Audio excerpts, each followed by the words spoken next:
This is Josh with 9-Hole Reviews. I'm here with Midway USA, and we're going to be talking about the differences between binoculars and spotting scopes and which we prefer and why. Now, as you might imagine, filming for the 9-Hole show, we spend a ton of time on range, specifically behind various observation devices. We're spending hours upon hours in a row, like looking through these different devices, and frankly, it's allowed us to gain quite a bit of experience, especially because we started out shooting and spotting and observing with, basically where everybody does, and that is a $100 or $150 Walmart or Academy spotting scope.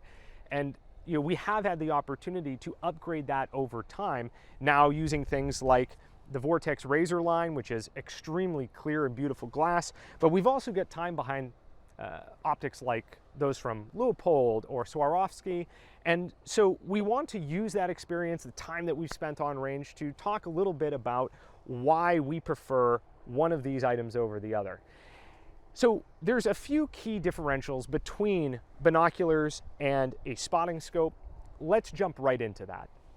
From the perspective of binoculars, and this may be self-evident, but binoculars are significantly smaller than spotting scopes.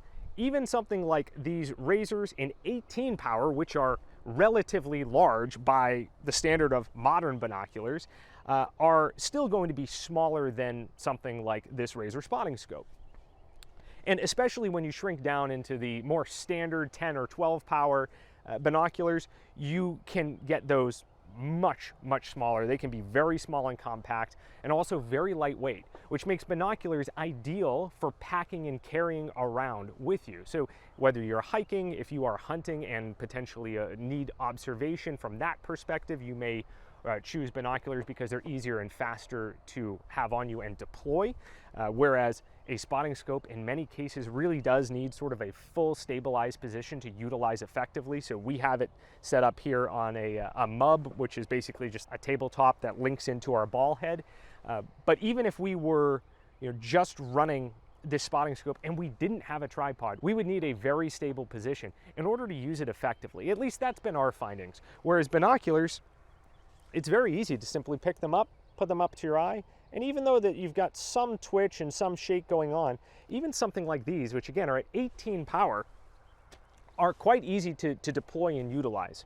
Now, obviously, some of this has to do with the magnification trade-off that you're getting with binoculars, that being that it's significantly less than what you see out of a spotting scope. So even if you're not being hyper precise, you can afford to see some of that shake, and it's no big deal. Everything will still be in frame and in your field of view. So some people see that as a rather significant downside when it comes to binoculars, that being that you don't have that high-end magnification. And in certain instances, that can definitely be true. If you are observing something at extended distances, well over, let's say, over 1,000 yards, you may need that extra magnification to really see what you're looking at. Another example here is, let's say you're out hunting and you need to be exceptionally sure that you have properly identified your game before harvesting it. So that could be a reason why you might want something with a bit more magnification, especially if you are in a fixed position where deploying the observation device quickly isn't as relevant.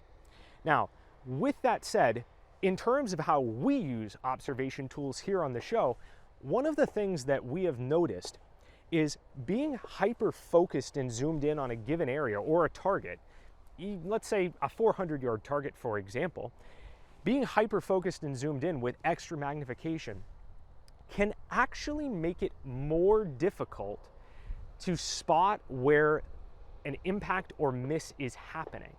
Now, let me walk through this really quickly. With the binoculars, not only are you applying binocular vision, but you have a generally wider field of view with a lower magnification. That allows you to follow the trace of the projectile much easier, or again, at least that has been our experience. And so instead of being really zoomed in on a given area and trying to see where a specific splash takes place, for example, we actually prefer to be zoomed further out, be able to see a wider area, and be able to watch that trace more easily throughout the totality of the projectile's flight path. One of the major advantages you can see when it comes down to spotting scopes is the inclusion of reticle eyepieces, or having built-in reticles within the optic. That is also possible on binoculars, but it's just so much more rare and uncommon. There are very few binoculars on the market today that actually have reticles built into the systems. Now, reticles being built in can be important for a variety of reasons. First and foremost, you can range a target by milling.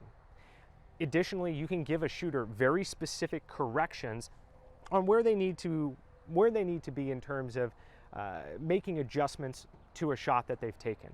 With a reticle built in, you can literally see where the splash is, give the measurement, and put the shooter right back on target. Measuring and ranging targets via a mill reticle might be one option, but another option that you have to range targets is actually through the use of a laser. So in the last maybe 10 to 15 years, we've seen binocular options such as the Furies here that have built-in laser rangefinders that are exceptionally effective. Now, prior to that, you basically had to have your binoculars plus a rangefinder, which would have been, like a small, very small little device with, frankly, not amazing optical clarity that was really just used to range the target. But now you can get a package that has all of that sort of in one unit, which is, again, a pretty significant advantage of technology from, say, 10 or 15 years ago. So all of this to say, where do we see these items stacking up in terms of the benefits and the cons and what we prefer? Well, frankly, the advantage of being able to use both of your eyes is monumental, especially if you're spending exceptionally long amounts of time behind the glass. And even if you're not, we have still found that using binoculars has given us much better results than spotting scopes in terms of shooting in the 0 to, call it, 1,000-yard package, which is where we are normally operating. Even something as low as the 10-power binos are enough to really spot out to 500 or 600. Once you start getting beyond that, we've upgraded and really believe that going with like a 15 or an 18 power is really relevant to be able to effectively see splash of rounds coming in. So depending on what you're trying to do, you may come up with wildly different conclusions. You have to, again, identify what makes most sense for your use cases. But for us, it's running the binoculars 90% of the time. Thanks for tuning into this episode, and until next time, we'll see you on the range.